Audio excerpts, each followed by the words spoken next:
नारायणाय वेशाय च नमो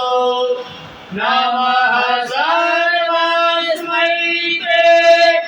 तदिदमिति साराय च नमः बहुलरजसे विश्वोत्पत्तौ भवाय नमो नमः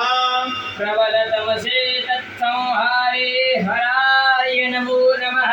सुखकृते सवितोद्रिक्तौ मृडाय नमो नमः प्रवहसे पदे निस्त्रे गुण्ये शिवाय नमो नमः चेतः क्लेशवश्यं क्वचेद क्वच तव गुणसीमोल्लङ्घिनी सस्वृद्धि इति जगदममन्दे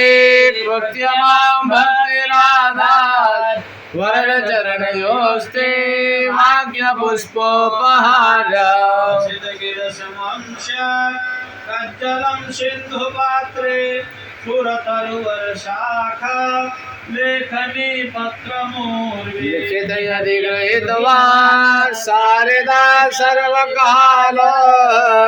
तदपि तव गुणानां मेष पारं न याति सुरसुरमुनीन्द्रैः